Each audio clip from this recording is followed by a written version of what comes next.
Amém. Você pode sentar. Graça e paz a todos, amém? Eu quero agradecer o louvor. Boa parte dessa turma caminha comigo lá em Xerém, é uma parte do nosso Ministério de Louvor. Quero agradecer o William, que me acompanha aqui. Quero agradecer aos pastores dessa casa, aos irmãos que me fizeram o convite, certo? Eu sou grato a Deus pela oportunidade que Ele me tem concedido. Eu quero, esse ano foi um ano de 10 anos da igreja que eu pastoreio. Então, dia 2 de junho, nós fizemos 10 anos de projeto Recomeçar lá em Xerém. Então, se um dia você passar por lá, faça-nos uma visita. Vai ser um prazer muito grande receber você. É um privilégio pastorear lá. E hoje eu tenho a honra de estar aqui com vocês. Eu quero fazer só uma reflexão com vocês. E eu preciso que você abra a sua Bíblia no Evangelho de Marcos.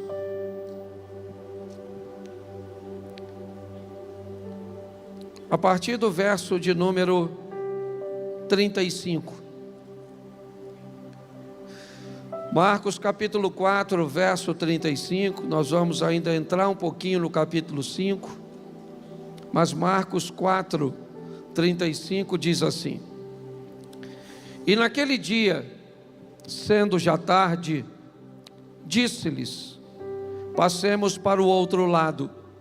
E eles, deixando a multidão, o levavam consigo, assim como estava no barco, e havia também com ele outros barquinhos.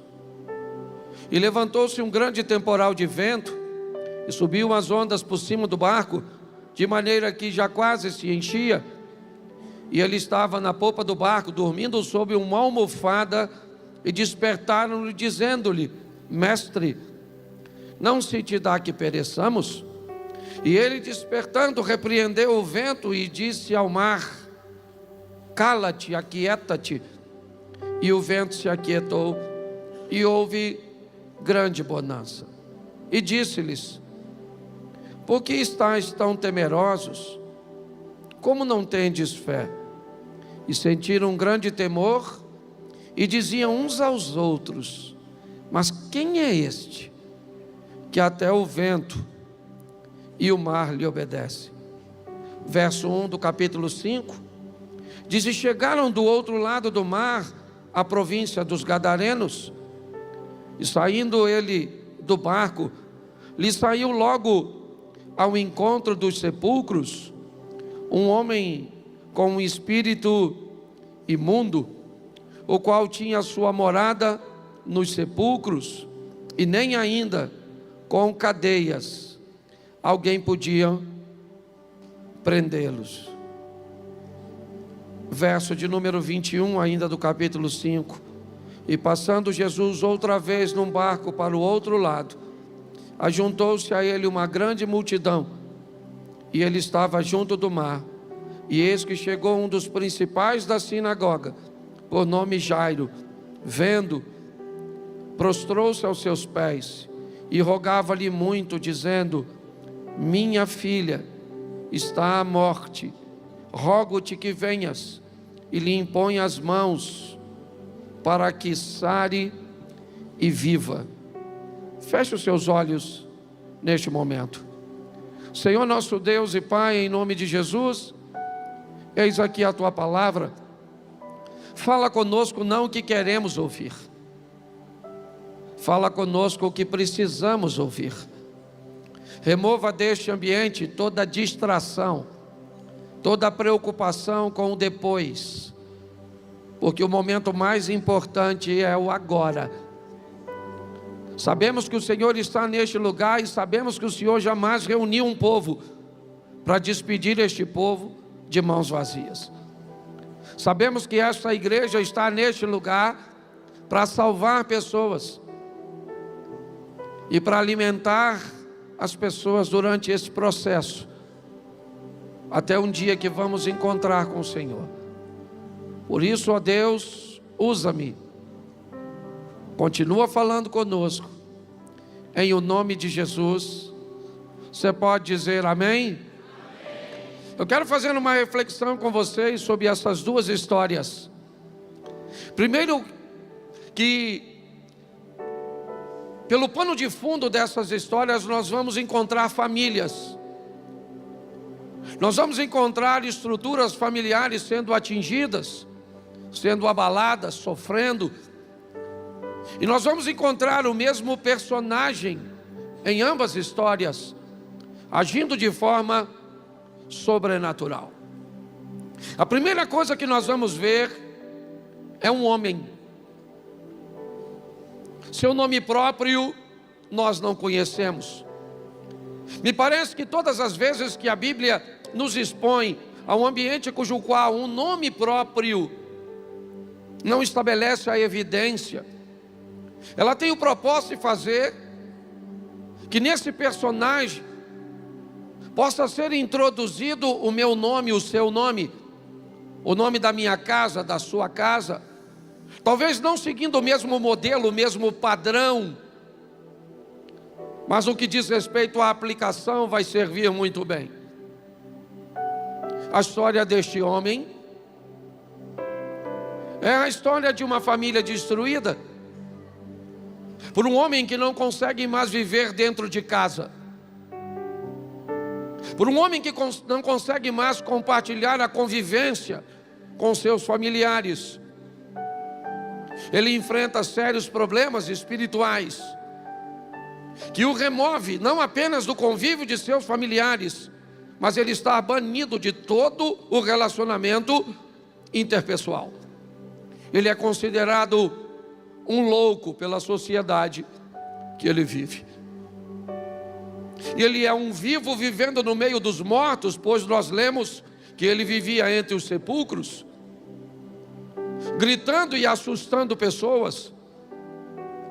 Se você olhar nos outros evangelhos, eles relatam que ele andava nu, atacando pessoas, gritando de dia e de noite no meio dos sepulcros. Quando nós olhamos para este homem, jamais imaginamos que ele teria uma casa, uma família, que ele teria alguém que poderia lhe esperar de braços abertos, que gostaria que ele estivesse são, em perfeita saúde, mas ele não estava.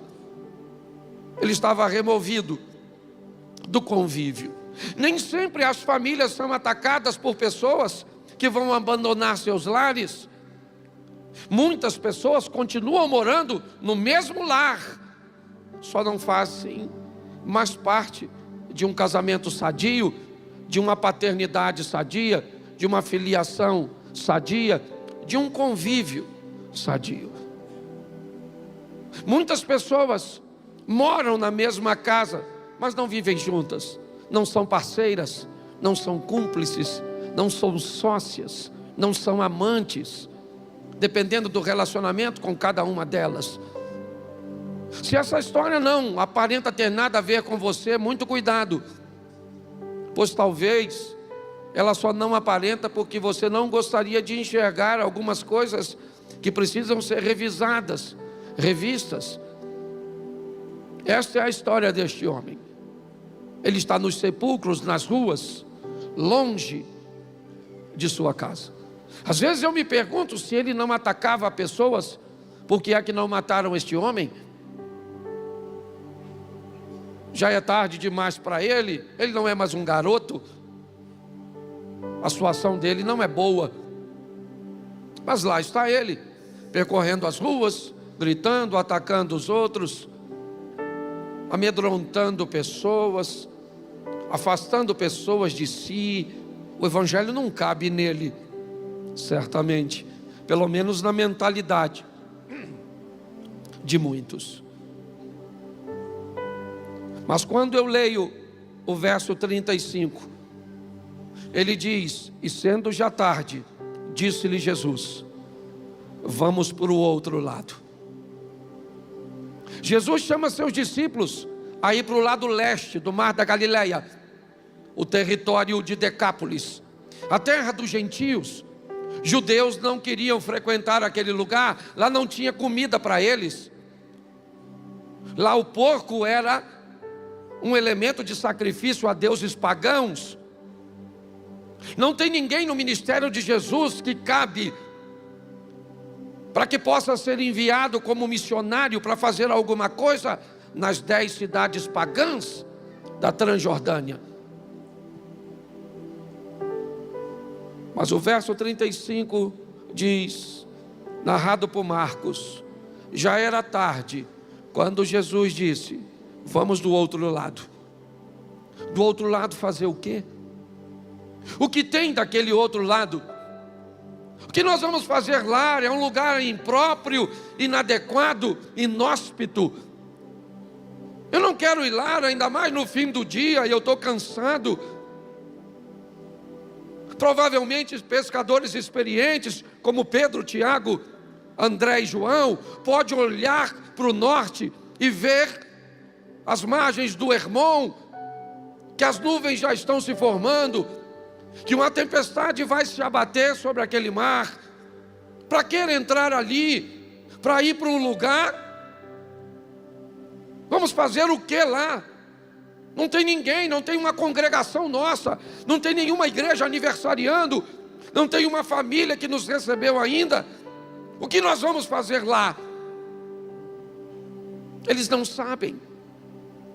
Mas Jesus lidera a comitiva e ele disse: vamos para o outro lado.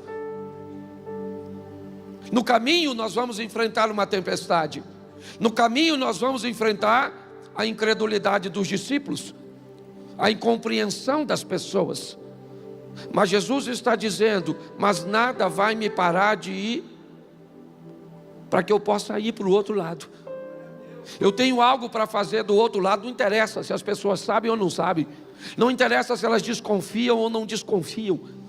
Eu vim para fazer e eu vou fazer. E a tempestade não paralisa o barco. Ele vai para o outro lado. É verdade. Os discípulos, provavelmente confusos, não sabem o que vão fazer lá. Quase morre numa tempestade de medo. Jesus ainda vai dormir durante a tempestade. O discípulo amedrontado começa a falar: olha, aí nós vamos perecer. E ele dormindo, vai morrer dormindo. De repente Jesus levanta e fala para o vento: cala essa boca. Fala para o mar: não quero nem marola, agora é piscina. Todo mundo quietinho. Todo mundo se aquietou. Os discípulos ficaram amedrontados e estão chegando do outro lado com o barquinho. Quando Jesus desce, vai encontrar com quem? Será que tem algum ricaço lá? Será que ele vai visitar alguém muito poderoso? Assim que ele chega, não dá nem tempo dos discípulos se desfazer do susto da tempestade. O que vem é pior. Lá longe vem um cara pelado, correndo. Eu imagino o discípulo pensando: não dá para voltar para a tempestade, não? Lá estava melhor. Vem aquele maluco todo ferido, machucado. Ninguém dava nada por ele. Ele não era ninguém, ele era a escória. Ele representa pessoas que muitas vezes nós achamos que nunca serão alcançadas pelo Evangelho. Mas essa igreja só está aqui para mudar a vida de pessoas. Se você acredita nelas, isso não é importante. O importante é que Deus sabe quem elas são, e no momento oportuno elas virão para cá. Essas pessoas podem ser seu marido, pode ser sua sogra. Vai ficando mais difícil, certo? Essas pessoas podem ser um filho seu perdido, que está hoje perdido, não, mas não vai estar amanhã, porque seus filhos são herança do Senhor. Seu casamento hoje não está bem, e o de quem que está sempre bem? De ninguém. O dia que seu casamento não tiver mais problema, você não é mais casado, virou amiguinho. Se tem uma coisa gostosa de um casamento, é a loucura que acontece nele durante isso. Aliás, os momentos melhores de um casamento é a paz depois da guerra. Lembra? Os melhores momentos foi depois daquela briga. Ai, vou te matar, infeliz, vá para os infernos. E você pensa, mas nós somos um, se eu for para o inferno você também vai. Então disse, então vem para o céu. Aquela coisa gostosa. Você está rindo de tu. Você consegue entender? Ambientes cujos quais as pessoas não dão nada, não conseguem ver futuro, não conseguem ver sucesso, acham que terminou. Jesus foi lá do outro lado e quem vem? Quem vem é o problema. E o problema vem na direção de quem resolve. Eu não sei o problema que você enfrenta hoje. Eu sei que Deus mandou eu vim aqui dizer para você: pega o seu problema e coloca na presença dEle. O que Ele pode fazer por você, o que você não pode. Você consegue entender isso? E agora? Veio o pelado correndo.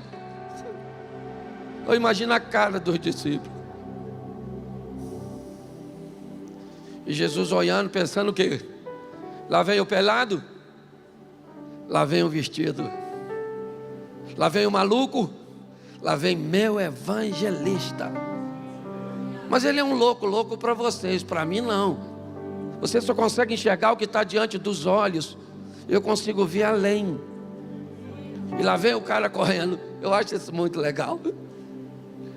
Quando ele chega, o demônio já fala com Jesus: o que tenho eu contigo, Filho do Altíssimo, para você vir me perturbar? Note que o demônio está mais bem informado que o discípulo. Até o demônio já sabe o que Jesus foi fazer, e o discípulo não. O demônio falou: o que tenho eu contigo, Filho do Altíssimo, para você vir me perturbar? Jesus falou: como é que é seu nome, rapaz? Ele falou: meu nome é Legião, porque nós somos um montão nesse recipiente. Jesus falou: não quero saber a quantidade. Desocupa. Sai voado. Numa linguagem carioca, a casa caiu, maluco. Vaza. Vá embora desse camarada, porque eu atravessei a tempestade, a incredulidade dos discípulos, o horário avançado, e vim aqui só por causa dele. Você acredita que Jesus pode ter vindo hoje a esse culto só por sua causa? Só por causa de um parente seu? Levanta a mão. Só por causa de um milagre que você precisa? Só por causa de uma porta aberta nessa terra, uma janela aberta nos céus? Você consegue entender isso? A relevância que você tem para Ele? Quanto aquele homem valia para aquela sociedade? Nada. E Jesus enfrentou tudo para encontrar com ele, sim ou não? E agora, os demônios falaram: a gente pode sair desse cara e entrar naqueles porquinhos que está ali? Jesus falou: nos porquinhos pode, é só sair. Os demônios entrou nos porquinhos, depois você lê, que eu não sou obrigado a ler tudo. E aí, jogou os porquinhos num precipício que tinha dentro d'água. O cara tomou um banho, trocou de roupa. E agora Jesus está só conversando com ele. Quem é que chegou? Os donos dos porquinhos. Alguém foi lá avisar que mataram os porquinhos dele. E vem os caras. E alguém deve ter falado: ó, aquele lá era o doido, o que está vestido era o pelado. O outro, eu acho que é mais doido que o doido, porque veio aqui para libertar o maluco, vestiu e já está discipulando. E os porquinhos de vocês, ó, infelizmente, faleceram. Alguém foi lá e falou assim, falou com Jesus: matador de porquinho, você matou nossos porquinhos? Vai embora agora da nossa terra, matador de porquinho. Some daqui. Jesus falou para os discípulos: todo mundo no barco, vamos embora, ninguém mais nos quer aqui. Vamos embora. Quando ele está saindo, o camarada que fora endemoniado falou com Jesus: Jesus, deixa eu ir com o Senhor, me leva junto contigo. O Senhor mudou a minha vida, o Senhor me deu um norte, me deu sentido, me leva contigo. Jesus falou assim: não. Vá para a tua família, cara. Vá para a tua casa, vá para os teus. E mostra para ele quão grandes coisas fez o Senhor por você. E como Ele teve misericórdia de você. Eu acho esse texto sensacional.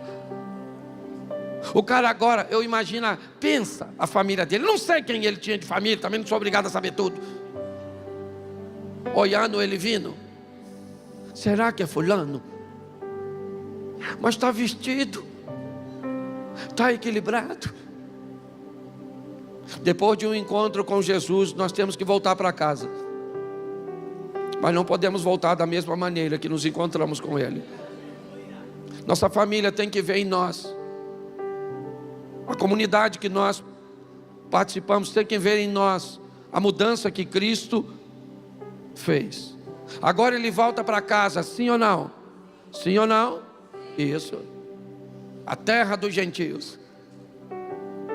Agora recebe um missionário, o ex-pelado, o ex-maluco, o ex-esquisito, porque Jesus acreditou. Nunca dê ninguém na sua casa como perdido. Nunca dê ninguém na sua vizinhança como perdido.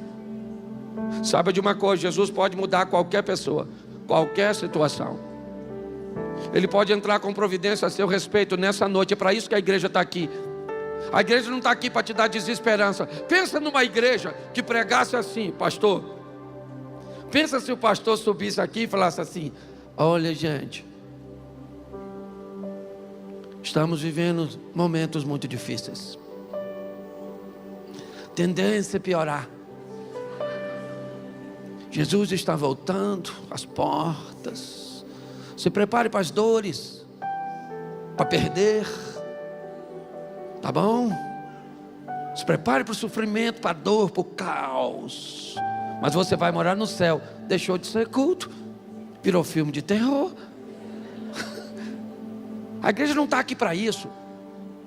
A igreja está aqui para dizer para você: ainda que o inferno se levante, Deus vai se levantar a nosso favor. A mão forte do Senhor irá nos sair em socorro. Nossos filhos, nosso casamento, nossa casa, nossos negócios, nosso bairro, nossa cidade, nosso país pertence ao Senhor dos exércitos. Aqui não tem negócio de desânimo, não. Entendeu? Ainda dá tempo. Marco disse que já era tarde, mas Jesus foi. Agora sabe o que é mais? Grave aí, ó. Fale comigo assim: Marcos 5. Qual o capítulo de Marcos? Versículo 1. Marcos 5. Só para você ler depois em casa. Você tem que conferir o que eu estou falando. Então, Marcos 5, 1. Amém? No finalzinho do capítulo 7, 2 anos e meio depois, Jesus volta a Decápolis. Final do capítulo 7, já entrando no 8, onde Jesus faz a segunda multiplicação dos pães. 2 anos e meio aproximadamente, Jesus volta em Decápolis com seus discípulos. Quem Jesus deixou em Decápolis dizendo: vá para a tua casa e para os teus? Quem? O ex. Pode falar endemoniado, mas só fala ex. Porque às vezes você é o ex mentiroso, ex caloteiro. Entendeu? Às vezes tu também é ex. Você é uma moça, uma ex que os outros pegavam, mas não pega mais, que agora está sob nova administração. Você era um ex-nó cego, um ex. A maioria de nós aqui somos ex alguma coisa que você não gosta de lembrar. Você só lembra o ex dos outros. Por isso que eu uso o símbolo do papel higiênico. Porque não tem nada que nos ensina a olhar para nós mesmos mais que o papel. Papel é um exemplo de autoexame. Quando você vai ao banheiro, você se limpa, você joga o papel fora? Sim ou não? Claro que não, gente. Lembra, você se limpa e joga fora? Não, você limpa.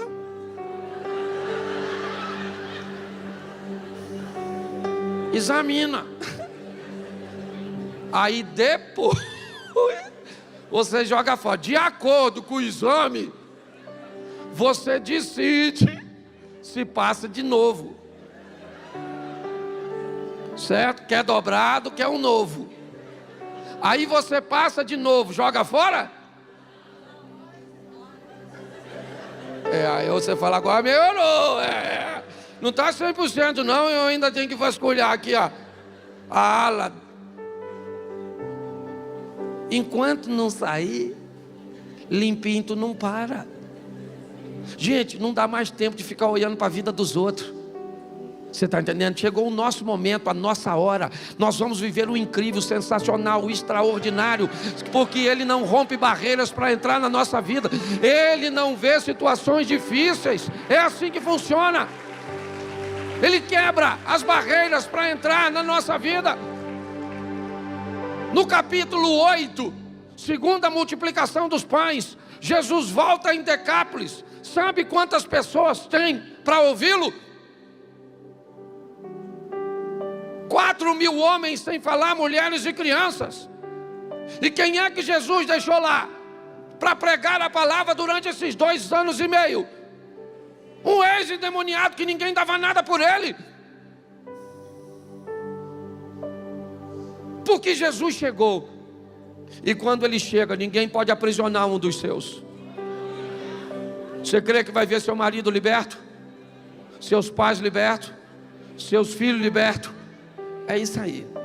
Agora alguém tem que ir para casa levando Jesus, lembra? O ex-endemoniado, os demônios saíram, Jesus entrou e ele voltou para casa sozinho, sim ou não? Ele voltou para casa com? Então você tem que voltar com Jesus. As pessoas vão olhar para você, vão te confundir. Nossa, será que é ela mesmo? Nossa, ela está esquisita, agindo estranho. Ela era nervosa, está mais pacífica. Ele era, nossa, está tão esquisito. Quando Jesus entra, as pessoas ficam com dificuldade de não reconhecer. Eu lembro um tempo atrás, eu moro em Xerém, nasci e moro lá. Então tem muita gente que cresceu comigo, que até hoje não consegue me chamar de pastor. Jogou bola comigo, brincou comigo. E esse dia eu estou atravessando a rua. Do outro lado encontrei um garoto que estudou comigo. Ele falou assim, nossa, Cláudio, você mudou, hein? Falei, mudei? Mudei por quê? Ele falou, não, porque você estava atravessando ali, estava atravessando uma menina saindo da academia e você nem olhou. O cara estava olhando para onde eu estava olhando e graças a Deus que eu não vi a moça, porque corri o risco de eu ter visto e ter olhado só para a conferência, né? Que eu me converti, mas sou macho, louvado seja Deus. Até meu lado feminino é lésbica, gosta de mulher. Sai fora, rapaz. Mas o que eu quero que você entenda é que está todo mundo de olho em você. E quando as pessoas olharem para você, sabe o que elas verão? A manifestação do Cristo vivo, a manifestação da palavra de Deus. Posso ouvir um amém da igreja? Crente cheio de Deus. Mas eu também li que Jesus entrou no barco e voltou de novo. E agora vamos para a segunda história. Agora o cara não é um pelado, ele é o chefe da sinagoga. Seu nome é Jairo. Ele é um religioso, um homem de oração. Ele é um dizimista. Ele é um ofertante. Ele é um conhecedor profundo do Velho Testamento. Ele é o líder de uma sinagoga. Mas ser um crente, conhecedor da palavra, cumpridor de suas obrigações, não o deixa imune a problemas. Seria bom se tudo isso nos afastasse ou erradicasse as dores, mas não é assim que funciona. É lógico que uma vida correta diminui as dores, isso é fato. Quanto mais assertivo você se torna, menos dano você enfrenta. Mas Jesus foi claro em dizer que enquanto estivéssemos no mundo, enfrentaríamos aflições. Elas viriam. Quando eu me torno assertivo, elas vêm, mas numa carga bem mais amena, é verdade. Aqueles que cometem erros, aqueles que levam a vida sem observar os princípios, eles sofrem muito mais. Costumam achar que aqueles que sofrem menos têm sorte, mas não é sorte, são decisões. Se a pessoa está na igreja ou não, muitas vezes isso é bem relativo, porque alguém pode estar dentro da igreja quebrando princípios e fora da igreja cumprindo princípios. Dentro da igreja perdendo o mundo,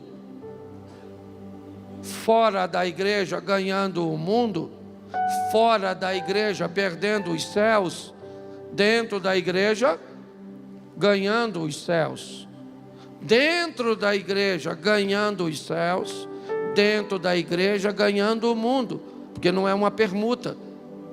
Eu não preciso, para ganhar o céu, perder o mundo. Eu posso ganhar os céus sem perder o mundo, aplicando os princípios e os valores na minha vida. Jairo era um homem religioso, mas ele vê sua filha ficar doente. Ela tem apenas 12 anos de idade. Ela não vai bem. As coisas não estão boas para a casa de Jairo. Jairo está vendo sua filha morrer. Ele é o chefe da sinagoga. Provavelmente pediu aos seus amigos, correligionários, os nobres de sua sinagoga, que levasse sua menina em oração ao Jeová Rafá, o Deus que cura. Mas isso não funcionou. Provavelmente ele também deve ter feito uma oferta a Deus para que a sua menina fosse curada, mas ela não foi. Jairo olha para a sua menina e vê sua menina morrer, mas não muito longe de Jairo. Aliás, bem mais perto do que você possa imaginar. Se você for hoje a Cafarnaum, a casa da sogra de Pedro, onde Jesus residia, é poucos metros da sinagoga, intitulada Sinagoga cuja qual Jairo pertencia. As notícias a respeito de um homem curando pessoas chegou à sinagoga. Aliás, foi um dos primeiros lugares que ela chegou, foi a sinagoga. Ele anda curando pessoas, ele anda libertando pessoas. Porém, Jairo tem um problema. Jesus Cristo é visto pelo ambiente que ele frequenta como um charlatão. Jesus Cristo é um inimigo da sinagoga. Ele é visto como um inimigo porque ele anda pregando uma vida sem hipocrisia. Ele anda pregando algumas coisas que contrariam os interesses dos sacerdotes. E Jairo é um desses. Mas a menina de Jairo está morrendo. Mas não dá para procurar Jesus. Se Jairo procura Jesus, ele perde o prestígio da sinagoga. Se as pessoas descobrem que Jairo se rebaixou como um líder da sinagoga para falar com Jesus de Nazaré, ele vai sofrer grandes retaliações em seu ambiente religioso. Só que o que está em jogo é a vida da filha de Jairo. Então Jairo tem sua filha, seu prestígio. Às vezes você fica entre seu trabalho e as exigências das demandas, das metas, das necessidades e seu casamento. Às vezes você fica diante do ativismo e do cuidado de seus filhos, da presença. É muito mais fácil dar para ele um iPhone do que dar para ele 1 hora de você por semana. É muito mais fácil dar para ele um bom colégio do que dizer eu te amo e abraçá-lo ou abraçá-la. Às vezes é muito melhor botar sua mulher num carrão do que sentar com ela, comer uma pipoca, assistir uma série, jogar o restante da pipoca um no outro e sorrir. É muito mais fácil pagar um bom plano funeral para seu pai, botar para ele uma boa acompanhante, do que tirar um tempo para levá-lo na pracinha, para tomar um sol, para sorrir e brincar e ouvir as mesmas histórias de sempre. A história é a mesma. Jairo precisa decidir se ele quer o prestígio da sinagoga, o respeito das pessoas, o olhar de admiração, ser ovacionado, reconhecido, isso pelos seus colaboradores, pelos seus vizinhos, pelos seus sócios, pelas autoridades da igreja. Isso, vamos vender uma boa aparência para as pessoas. E a nossa casa? A nossa casa está morrendo, a nossa esposa está morrendo, nosso casamento está morrendo, nossos filhos estão morrendo, nossos pais estão morrendo de inanição. Eles têm fome de você. Há uma canção de Padre Zezinho que eu gostava muito de ouvir quando eu era novo. Das muitas coisas do meu tempo de criança, guardo vivo na lembrança o aconchego do meu lar. E tantas vezes vi meu pai chegar cansado, mas aquilo era sagrado. Um por um ele afagava e perguntava quem fizera a estrepulia, e mamãe nos defendia, e tudo aos poucos se ajeitava. O sol se punha, a viola alguém trazia, todo mundo então queria ver papai cantar com a gente. Desafinado, meio rouco e voz cansada, ele cantava 1000 toadas, seu olhar num sol poente. Correu o tempo e hoje eu vejo a maravilha de se ter uma família, quanto tantos não a tem. Há tantos filhos que, bem mais do que um palácio, gostariam de um abraço e do carinho entre os seus pais. Se os pais amassem, o divórcio não viria. Chame a isto de utopia, eu a isso chamo paz. Pessoas morrendo em meio a edredons luxuosos, lençóis de 1000 fios, geladeiras, freezers, micro-ondas, séries. É isso. É meu cargo na sinagoga, ou minha filha viva. Eu acho que não vai dar para ter os dois.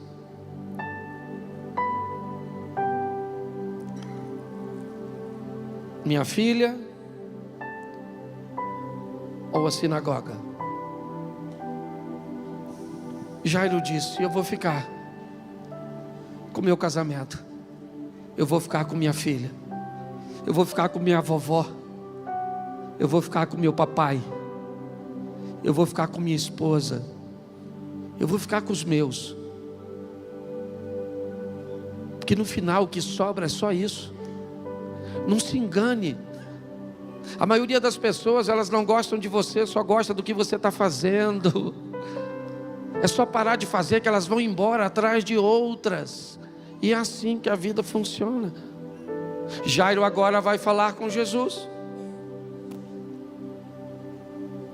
É de dia. Ele não tem o privilégio de Nicodemos, de ir à noite escondido. Não dá. A menina dele está morrendo. Jesus está chegando do outro lado. Lembra a história do cara pelado que ele curou? Ele está voltando para casa. Cafarnaum, Tábca, do lado. É ali que ele está descendo. E Jairo então não quer saber de sinagoga, não quer saber da opinião dos outros, não quer vender mais uma boa impressão. Eu vou falar com Jesus, vou dobrar meu joelho e vou falar: eu estou precisando do Senhor na minha casa, eu preciso do Senhor na minha família, eu preciso que o Senhor entre com providência a meu respeito. Mas o que vão pensar de você, Jairo? Eu não quero saber o que vão pensar de mim. Tem algo que é superior a isso. É o futuro da minha casa, da minha família, meu casamento, é a comunhão, é essa mágoa que tem que cair por terra, são essas lembranças que andam te corroendo. Foi a política que nas últimas eleições acabou com a comunhão entre você, entre essa guerra de polarização. E que se prepare, porque me parece que o que sobrou da outra vez corre o risco de terminar agora, porque está mais polarizado do que antes. Isso não pode acabar com a nossa casa, com a nossa família. Nós como igreja não podemos deixar isso acontecer. E Jairo vai, dobra seu joelho e diz: Senhor, minha família, minha filha está morrendo, dá um pulinho lá em casa. Você lembra o que falava de Jesus na sinagoga? Na sinagoga dizia que Jesus tinha poder, porque ele era cheio de demônio. Sabe o que falava? Que ele ia nas festinhas e era um comilão. As pessoas batiam nele. Quando Jairo chegou e falou: o senhor vai na minha casa, o que é que ele falou? Não vou. Dane-se sua garotinha, que morra. Foi isso que ele falou? Falou não, falou: Jairo, vou dar um pulinho lá na sua casa, vamos lá. Eu imagino Jairo cheio de pressa, que a garotinha dele está morrendo, e Jesus andando tranquilão. E Jairo: vamos lá, Jesus, vamos lá, poxa. A garotinha está lá, ó, só assim. Vamos embora. Está morrendo, o interruptor já está quase apagando. Quando de repente, quem é que vem? Me ajuda aí, gente. A mulher do fluxo de sangue, só gente de família, ó. Vem uma dona, eu imagino 12 anos sangrando, deve estar com anemia, mia. Vem ela, coitadinha, né? Já foi no SUS, não funcionou nada. Perdeu o dinheiro todinho, vem ela. Deve estar branquinha. Quem é que vem passando? O chefe dos crentes. Indo para casa de quem? Do Jairo. Ela falou: é nessa que eu vou. É hoje que eu vou ficar curada. Que eu não sei qual é o seu problema, eu sei quem é a solução para você. Entendeu? Então para com esse negócio. Ah, pastor, eu vim nesse culto aqui.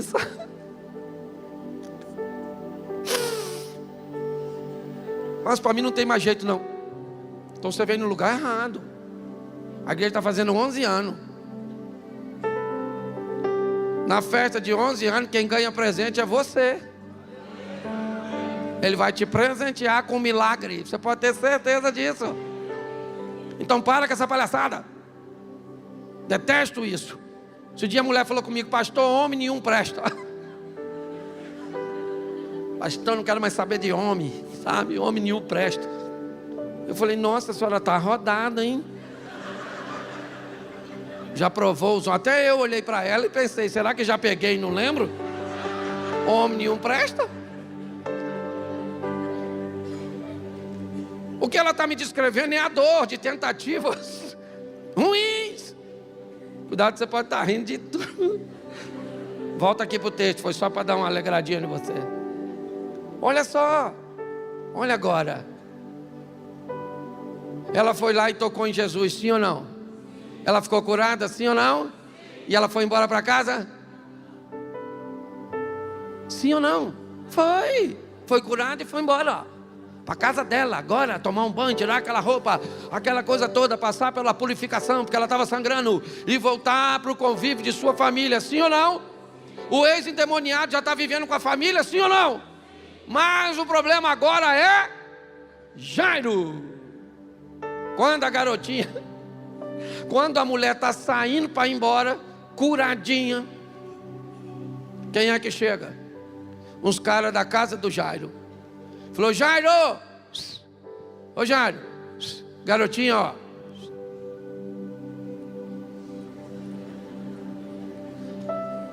Sua garotinha já morreu, Jairo.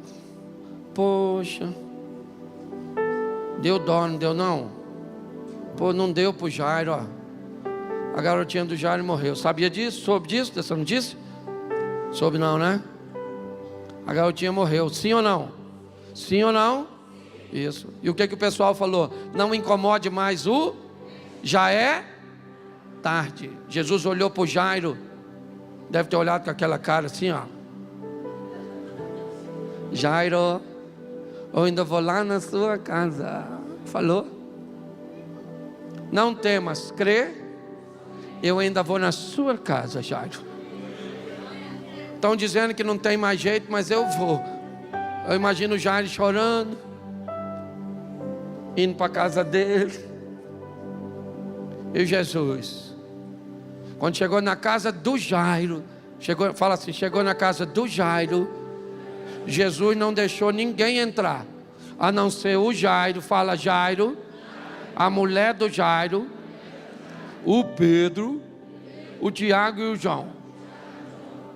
Eu acho que foram esses três que entrou. O Judas entrou? O Tomé entrou? Porque tem gente que não pode ir contigo, não.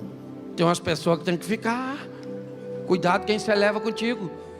Porque presta atenção, imagine lá dentro daquele quarto, se está o Judas, e o Jairo fala assim para o Judas, Judas, minha garotinha morreu, Judas. O que o Judas podia falar? Morreu mesmo, menino.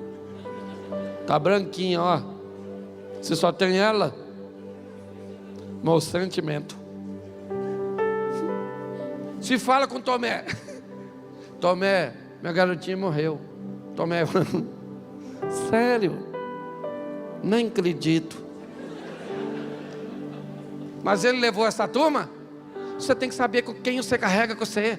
Para de andar com Zé Ruela, com Zé Rosquinha. Você tem que andar com quem te empurra para frente. Se Jairo fala com Pedro, Pedro, minha garotinha morreu, o que Pedro ia falar? Cala a boca, ô Jairo. Se você vê o pelado com o filho libertar, mandou o vento calar a boca. O cara manda até no vento. Você está entendendo? Carrega com você, para de andar com gente ruim. Pastor, não tem ninguém ruim. Sério, repita comigo, quem começa achando que todos são bons, termina achando que todos são maus. Quem começa achando que dá para viver com todos, termina achando que não dá para viver com ninguém. Para de levar todo mundo na sua casa, que se você já levou todo mundo, hoje você não leva mais. Se você já contou seu segredo para todo mundo, hoje você não conta para ninguém. Se você já emprestou dinheiro para todo mundo, hoje você é um munheca de samambaia. Não empresta, porque você se aborreceu. Sim ou não? Isso. Tem gente. Agora está lá a turma de Jesus e a menina está morta, sim ou não? Sim ou não? É isso aí, está mortinha. Jesus chegou atrasado. Ele olhou para a garota e falou: Ó, na minha tradução, tá? Garotinha, deixa para você morrer outra hora. Tá bom? Talita, cum. Menina, levanta. A menina distribuiu assim. Já deu uma levantadinha, Jesus já avisou. Dá comida, porque agora é filho de crente. E filho de crente come, sabe como é que é o negócio, né? Deixa eu te falar uma coisa, nessa noite. 3 famílias receberam de volta os seus. A família de alguém que tinha problemas espirituais. A família de um indivíduo ou uma mulher que tinha uma doença, que era o demônio no gadareno, o fluxo sanguíneo na menina, ou na mulher, ou a morte na menina.